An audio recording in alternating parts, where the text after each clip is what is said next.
En Radio UNAP presentamos UNAP al aire. Un programa de la Dirección de Vinculación y Relaciones Institucionales. Todos los martes y jueves a través del 101.9.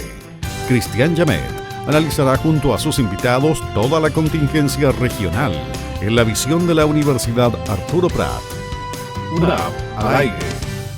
Muy buenas tardes a todas y a todos. Estamos en otro día más de UNAP al aire, una iniciativa de la Dirección de Vinculación con el Medio y Relaciones Institucionales de la Universidad Arturo Prat. Y hoy tenemos a un invitado que está al otro lado de la cordillera, específicamente con el licenciado Pedro Romero. Pedro Romero es politólogo y fue director de la Escuela de Relaciones Internacionales de la Facultad de Ciencia Política de la Universidad Nacional de Rosario, Argentina. Además, fue fundador del Instituto de Cooperación Latinoamericana ICLA, de la misma institución, y actualmente es el encargado del área de internacionalización de la Universidad Nacional de Rosario, Argentina, y prontamente una institución con la que nuestra Universidad Arturo Prat firmará un convenio de colaboración entre ambas instituciones. Así que muchas gracias, Pedro, por estar con nosotros acá en UNAP al aire. Bueno, muchísimas gracias, Cristian, y a través tuyo un saludo a toda la gente de la UNAP, a todos sus claustros, a los estudiantes, a los docentes, a los no docentes y también a todos los graduados y a toda la comunidad del norte de Chile. Muchas gracias. Pedro, para entrar en materia, esta conversación la titulamos un poco como las oportunidades de la colaboración internacional universitaria. Y nosotros anteriormente tuvimos una conversación bien interesante donde recuerdo que me señalaste que esta idea de la colaboración, de la cultura de la colaboración entre las universidades, más allá de hacer un negocio en términos de cómo es la cultura universitaria chilena, ¿no? De que ha sido fundamentalmente una universidad que ha sido controlada, o un sistema universitario controlado por el mercado, sino que la cultura de la colaboración es mucho más integral, es mucho más compleja que solamente poner que las universidades se pongan de acuerdo en dictar un tipo de posgrado. No sé si podrías desarrollar un poco más eso. Sí, yo creo que en primer lugar hay una tradición de las universidades latinoamericanas que de acuerdo a los países, algunos las rescatan más, otros menos, pero en realidad hay una tradición latinoamericana importante.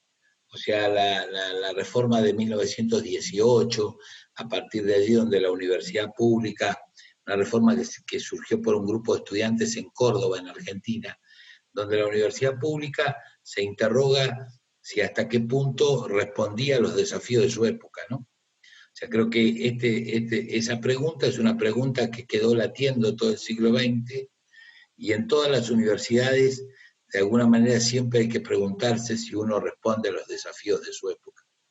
Entonces, creo que en el marco de eso se inscribe una idea de que las universidades latinoamericanas tienen una exigencia y un desafío particular en la región en la que están insertas y en las situaciones que la época en que viven les demanda. O sea, no hay una universidad absolutamente sana y coherente si vive desafiliada, por decirlo así, de los problemas que le plantea su gente o la gente que la mantiene. Porque en definitiva toda universidad pública, uno podrá decir las privadas las mantienen aquellos que pagan, pero de todas maneras sean las universidades privadas, sí, pero fundamentalmente las públicas, o sea, hay en ellas, en todas, aún en los lugares donde las personas pagan y después, o de última son becadas, como en Chile, y después devuelven, o por créditos, o por como fuere. Hay un aporte de esa sociedad. Hay un aporte de esa sociedad. Ya sea de que, como en Argentina, sea absolutamente gratuita, entonces la universidad no es que sea gratuita, sino que es sostenida por los aportes impositivos de toda una sociedad que decide que su educación superior sea gratuita como respuesta a su gente. Y aquella que la gente paga de manera directa también es un esfuerzo de su gente. Entonces, sea cual fuere, lo que no puede hacer su universidad o una universidad en este tiempo es no responder a los desafíos que esa sociedad le plantea. Entonces, si esa sociedad tiene desafíos de desigualdad, la universidad no puede no pensar en la desigualdad. Si esa sociedad tiene desafíos en la desigualdad de las mujeres, esa universidad no puede no pensarse de alguna manera o reflexionar sobre el feminismo en este tiempo, o sobre la igualdad de género. Me parece que si en realidad hay un desafío global de que América Latina necesita vincularse, necesita relacionarse, necesita armar entre todos los países, de la posición ideológica que quiera, una plataforma para poder estar mejor ubicada en el mundo desde el punto de vista de la economía. Bueno, esa sociedad, esa universidad latinoamericana tiene que pensar eso. Entonces, es indispensable saber que si nosotros vamos a pensar en América Latina y cada universidad latinoamericana va a pensar en la región, nada mejor que demos el ejemplo y empecemos por hacerlo juntos, por integrar planes de estudio, por integrar grupos de trabajo. Creo que se cortó. No, muy bien, mantenemos la comunicación. Perfecto, mantenemos la comunicación, disculpe. Entonces, nada mejor que vincular grupos de trabajo, y en este sentido, la cooperación tiene que avanzar en todos los niveles, pienso yo. Por ahí nosotros tenemos una cooperación muy centrada solamente en la movilidad de las personas, y eso está muy bien, es una cooperación que nació en Europa, ¿no? La idea de la Unión Europea es la posibilidad de que todo el mundo de alguna manera circule. Entonces universidades chilenas circulan con Europa, con Estados Unidos, con América Latina, Argentina, demás, lo que fuese. Entonces circulan las personas. Nosotros tenemos que también avanzar a proyectos de institucionalización de esa lógica internacional. Armar proyectos de ciencia y tecnología conjuntos, armar programas académicos conjuntos, poder avanzar en un reconocimiento de títulos, de manera de que aquello que usted está en una región minera, nosotros aquí sabemos poco de minería quizás, poder integrar centros de estudio y entonces poder aprender de allí, etcétera, ¿no? O nosotros de agricultura, transferir, lo que fuese. Me parece que una universidad no puede estar cerrada al desafío de su época.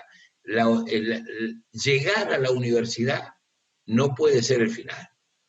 Me parece que llegar a la universidad en sociedades como las nuestras es un compromiso muy grande. Hay una tarea muy importante que cada universitario, profesor, académico, estudiante o quien sea, debe preocuparse por responder a los desafíos de su época. Si no, creo que en realidad seguimos pensando de que la persona esa llegó por un mérito casi personalísimo y termina siendo encerrada casi en una biografía solitaria, individualista y meritocrática, que termina devolviéndole poco a la sociedad que lo sostiene.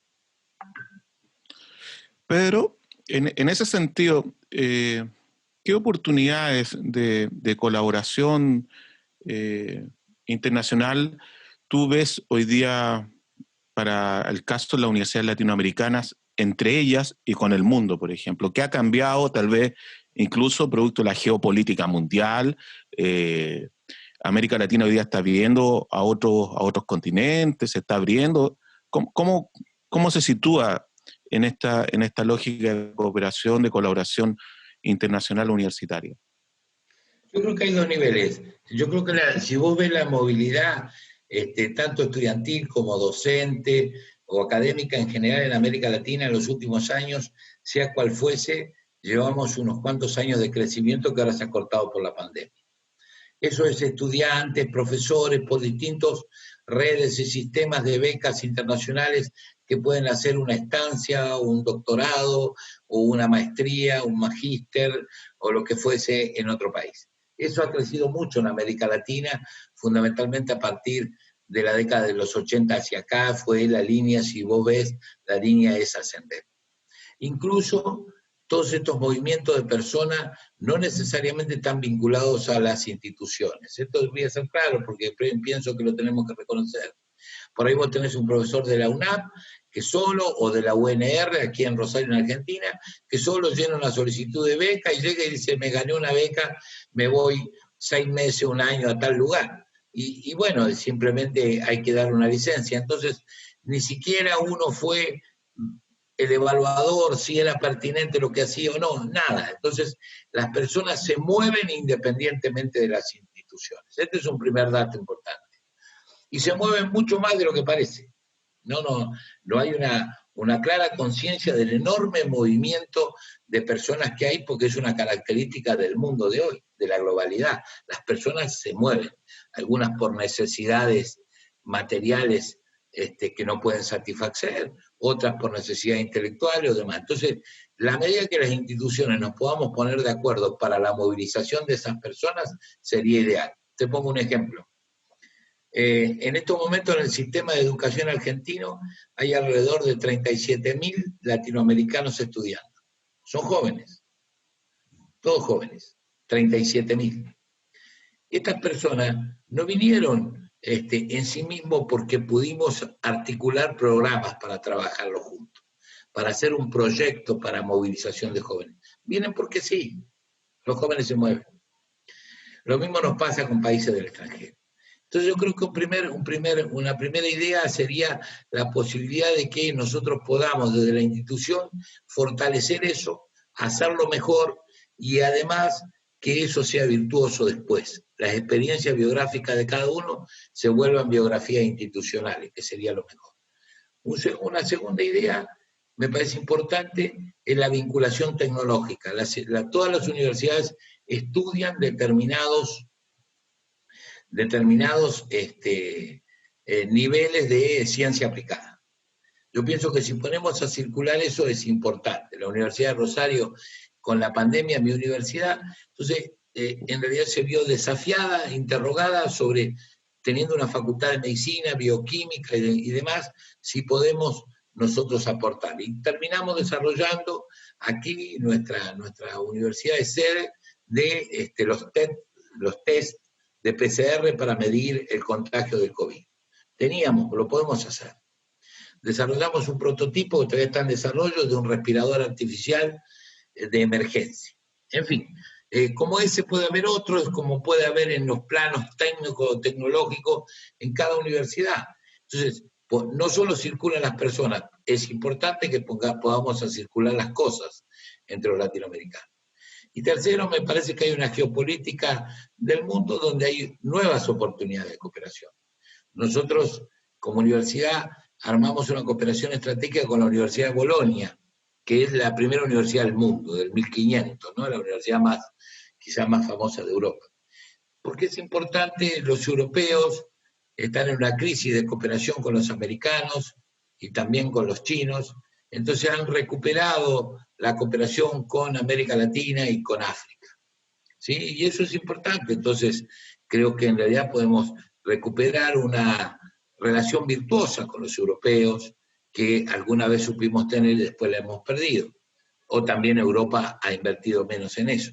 Me parece que en todos los escenarios tenemos posibilidades de armar programas de cooperación que tengan que ver con las personas que se mueven, que tengan que ver con que también se mueven los productos y también se mueven los procesos que son productos, ¿no? Es decir, qué sé yo, las apps, el desarrollo te estoy diciendo en el plano de la informática, son procedimientos que se han convertido en productos que van desde la administración de una universidad hasta una determinada situación X que podamos generar.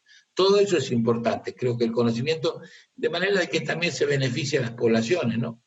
Incluso, ¿por qué no? ¿Por qué no integrarnos? Nuestro municipio, Rosario es la segunda ciudad de la Argentina, allí con la Universidad de Rosario, y allí con la UNAP y los municipios cercanos, ¿sí?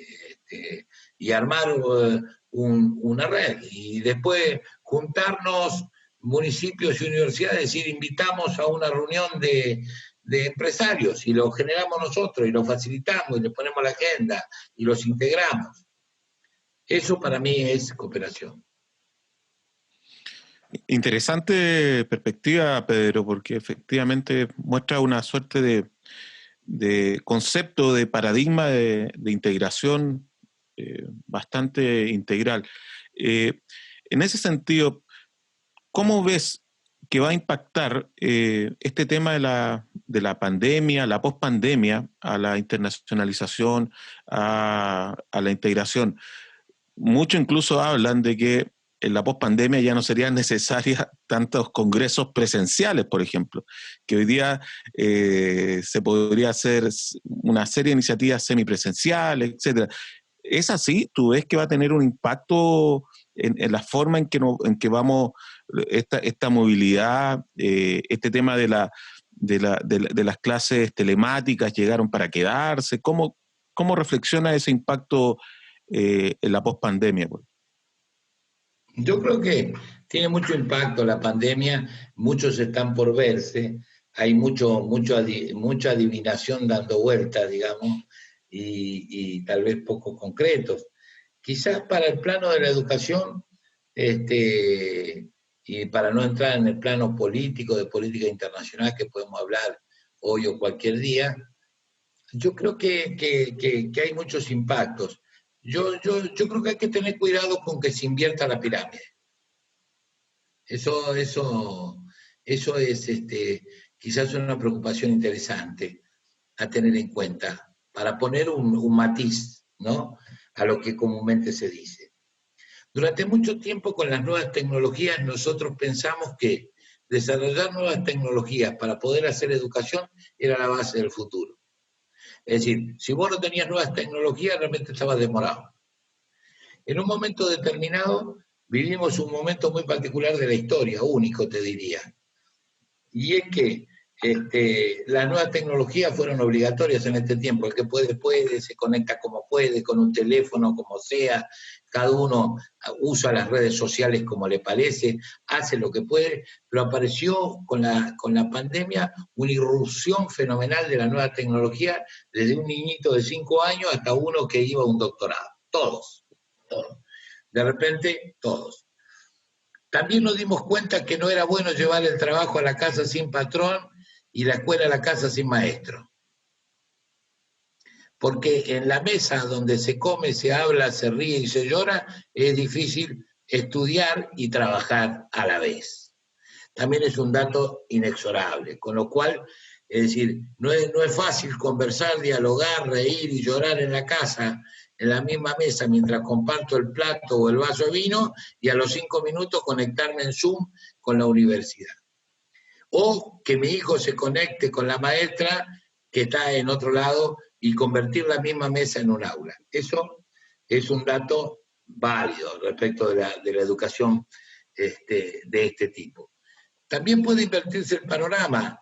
No sería bueno que esta experiencia deje como resultado que la experiencia de la virtualización sea una experiencia sencilla, fácil, de baja inversión, y se la demos a los sectores menos favorecidos como sea, y en realidad la presencialidad sea exclusiva de algunos. Es decir, no vaya a ser cosa que la presencialidad se convierta en una exclusividad. Resulta que lo presencial es un esquema para pocos que nos podemos relacionar y que tiene ciertas pertenencias sociales o intelectuales o económicas o las que fuesen, y el resto a la internet, digamos, ¿no? Entonces, también eso es una cosa que hay algunos textos que está ya latente.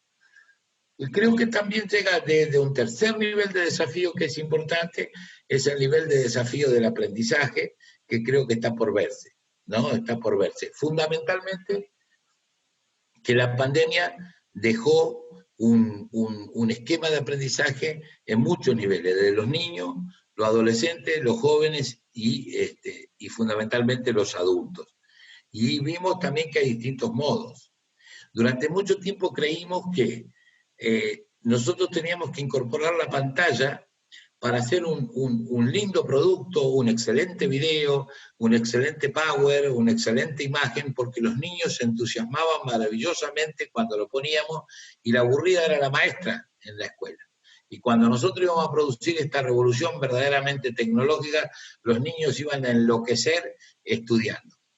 Llevamos 6 meses comprobando que no se enloquecen. Y que el niño no tiene la locura por ese producto, lo que tiene locura es por la manipulación de la pantalla, no por lo que está en la pantalla. Es decir, él se enloquece porque lo que realmente puede manipular ahí, por lo que él puede manejar, porque él sube, baja, toca y todo, cuando él la maneja, no por lo que vos le proponés maravillosamente, más allá de que es bueno hacer cosas buenas. Entonces hay muchos interrogantes respecto a la pandemia, creo que nos deja muchas cosas, creo que sí es un cambio importante a nivel estructural, pero no creo que sea un cambio tan profundo que vayamos a ir viendo de manera inmediata. Me parece que hay cosas que quedaron, me parece que la educación virtual es una cosa que está, indudablemente la ciudadanía digital es una cuestión casi de derecho, ¿no? Es un derecho, la ciudadanía digital diría, hay un derecho a la ciudadanía digital, pero creo que la internet, los medios de comunicación, en ese sentido de telefonía y demás, son un servicio público como la luz y como el gas. Y es importante que todos los estados al tiempo avancen en los modos de servicio público. La luz es tan importante como la conectividad, es un servicio público, y esta es una reflexión que amerita una reflexión sociológica, económica y demás, y que hay que darla. Creo que hay mucho campo para trabajar respecto de la pandemia, desde el aspecto económico, político y educativo, y toda la revolución de la tecnología, ¿no? En ese sentido, Pedro, un poco, si nos pudieras comentar el caso argentino, ¿no es cierto?, en esta articulación entre Estado y universidades, justamente, por ejemplo, para enfrentar la pandemia, o entre Estado y conocimiento científico, entre ciencia, porque vemos comportamientos diferentes, ¿no? El caso argentino, con el nuevo presidente, quien incluso en un momento dice que no va a supeditar la vida a la economía, sino que la vida tiene que estar primero, y vemos otros casos que dicen todo lo contrario, como el caso de Brasil, ¿no es cierto?, que niega la ciencia, niega que incluso en un momento existiera la enfermedad propiamente tal. ¿Cómo ha sido este caso de la articulación entre Estado y universidad para enfrentar la pandemia, por ejemplo? Bueno, en Argentina las universidades, la mayor parte del sistema universitario es público, ¿no? Es decir, en cuanto a volumen de asistencia. Hay muchas universidades privadas también, pero la universidad pública asiste la mayor cantidad de alumnos. Esta asistencia, digamos, se conservó en la pandemia de manera constante. Entonces las universidades en realidad desplegaron en términos generales toda su estructura de extensión. La Universidad Pública Argentina tiene una estructura de extensión muy tradicional, muy poderosa, es decir, en vinculación con sociedad. Entonces vos vas a ver una gran gama de acciones de las universidades argentinas, que las puedes rastrear casi en todos los diarios, en uso de su autonomía, porque lo decide solo la universidad. Entonces, por ejemplo, sus comedores se abrió a distintos sectores sociales, ¿no? Es decir, el comedor universitario nuestro, aprovechando que había una pandemia, entonces los alumnos estaban en la casa, o se volvían a ciudades cercanas y era más virtual, el comedor se sustituyó a aquellos alumnos que dejaban ir por atender poblaciones vulnerables. Entonces se produjo muchas miles de raciones de comida diaria para los sectores más vulnerables. Esto no se lo hicieron muchísimas universidades, para darte un ejemplo. Después, en realidad, los laboratorios, aquellos que tenían carreras vinculadas a las biomédicas, bioquímica y demás, produjeron los productos inmediatamente de primera necesidad.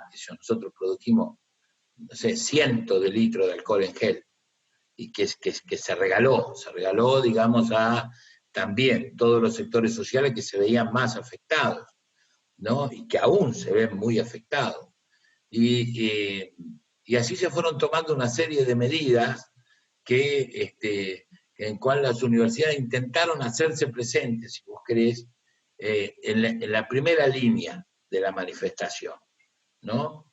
Nosotros dispusimos, te cuento un ejemplo que depende directamente de mí. Por ejemplo, cuando estalló la pandemia, Nosotros, la universidad tenía 59 personas afuera de Argentina, ¿sí? Entonces se cerraba el aeropuerto, estas personas quedaron en el extranjero. Y entonces, entonces había que repatriarlas, no era fácil. Tuvimos que hacer todo un operativo para personas nuestras, alumnos, docentes que estaban en el extranjero, que eran 60, para que puedan volver en determinadas situaciones. Y bueno, entonces dispusimos, mientras estaban en el extranjero, la Facultad de Psicología nuestra disponía un teléfono para que los llame una vez por día, le hiciera un acompañamiento, por si alguno se sentía mal. Después dispusimos que para los que iban volviendo, dispusimos 2 habitaciones que teníamos, que habitualmente se usan de intercambio, entonces le dimos las posibilidades a aquellas personas que no tenían una casa suficiente como para aislarse, que se aíslen en ese lugar. Entonces le damos una habitación de aislamiento confortable, tipo un hotel, donde pudiera aislarse allí para no contagiar a su familia al regresar.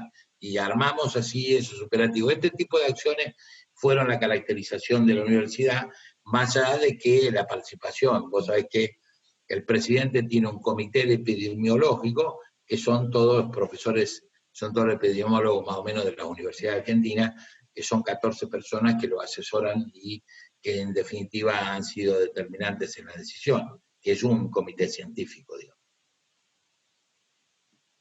Bien. Pedro, para ir terminando, estamos a puertas de que nuestras instituciones, la Universidad Arturo Prat y la Universidad Nacional de Rosario, firmen un convenio entre ambas universidades. ¿Cuál es el potencial, cuál es la importancia que tiene el firmar con una universidad chilena para la Universidad Nacional de Rosario? Nosotros, sin duda, estamos muy contentos porque es firmar con una institución que tiene una trayectoria muy importante. Solo basta ver a las personas que le han dado doctorado honoris causa, que son tal vez las figuras intelectuales más importantes, entre otras trayectorias. ¿Cuál es la importancia para la Universidad Nacional de Rosario avanzar y concretar este convenio? Yo creo que tiene varias dimensiones. Como siempre suceden estas cosas, a mí me parece que, Cristian, esto lo hemos hablado, por ahí vos sos muy prudente y te corresponde esa módica prudencia de ser el local, en este caso. Yo creo que hemos hablado en algún momento y en el pasado los dos muchas veces de la importancia que tiene la vida universitaria, y dentro de la vida universitaria primero integrar las personas, después integrar las instituciones, después integrar los principios. Sí, como en el mundo común, siempre uno anda pidiendo que alguna vez los buenos tenemos que unirnos. Y entonces, no es porque los otros sean malos, sino que uno se une con los buenos que conoce. Y entonces hay un esquema de principio que tiene que ver con eso. Es decir, la Universidad de Rosario tiene una vocación latinoamericana muy grande. Entonces el primer tema es de valores. Y creo que con la UNAP, en función de este momento institucional que vive la UNAP, nosotros vivimos una comunión de valores. Vamos desarrollando una comunión de principios de cómo vemos y qué es lo que debe hacer la vida universitaria. Entonces, creo que las universidades que tienen esto que yo te decía al comienzo, que están decididas a vivir un compromiso con el tiempo que les tocó. Entonces, en un momento determinado, yo creo que es lo primero.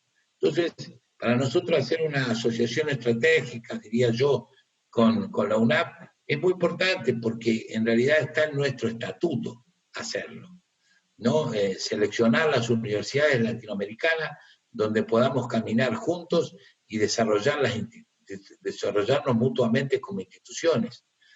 Y creo que a nosotros nos viene bien, primero por varias cuestiones. En primero, hay una integración de lugares. Son lugares distintos. Entonces, esos lugares distintos nos permite compartir las riquezas de las experiencias académicas, intelectuales y también humanas que desarrollan ustedes en la zona norte, mientras nosotros vivimos en una pampa de lo más tradicional de la pampa argentina. Entonces, es una experiencia. Yo hablé con el rector y realmente había un gran entusiasmo en el licenciado Franco Bartolacci, que es el rector, por integrarnos por una universidad particular, que estar rodeada con una geografía particular, con la Andinia, que es uno de los corazones de nuestra América Latina, y ustedes están allí, y entonces, en realidad, hay muchos valores en principio que llevan a eso. Y en segundo lugar, creo que hay potencialidades académicas, potencialidades científico-tecnológicas, potencialidades de intercambio que nosotros claramente tenemos. Entonces, yo creo que si no nos vinculamos es simplemente por responsabilidad nuestra, no porque nuestras instituciones no deban hacerlo. Bien, Pedro Romero, encargado del área de internacionalización de la Universidad Nacional de Rosario, por esta conversación que es transmitida por Radio Universitaria y también por UNAP TV. Así que muchas gracias por tu tiempo, por tu pedagogía, por tu claridad y sin duda por esa trayectoria universitaria de valores, de personas que tú representas. Así que extiende nuestros saludos también a toda tu comunidad universitaria. No, por supuesto. Debo decir que justo la única oportunidad de visita para dictar una conferencia allí a la UNAP, el pueblo chileno ganó la calle. Cuando yo llegué hasta Santiago, realmente fue una invasión de personas en la calle, una cuestión realmente sorprendente de lo que vive Chile, que fue todo el movimiento social previo a la pandemia realmente monumental, y entonces no salió el avión. Con lo cual me siento en deuda yo, y realmente quisiera ir a conversar, a charlar y a compartir y a conocer allí. Apenas se recupere el tráfico aéreo, estaremos por allá. Te dejo un abrazo grande, Cristian, y te agradezco mucho todo lo que vos haces. No, muchas gracias a usted, y estamos en deuda nosotros en realidad, así que esperamos que prontamente pueda concretarse esa visita, estimado Pedro. Estamos en contacto, así que muchas gracias. Abrazo enorme, Cristian. Chao, hasta luego.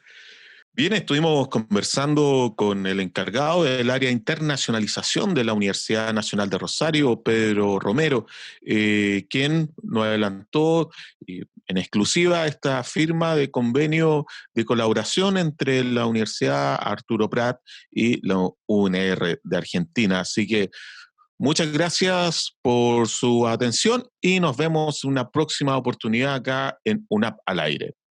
Chao.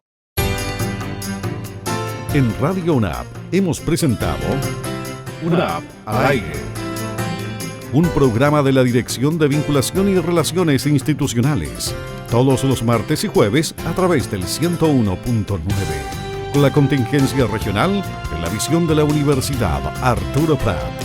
UNAP al aire.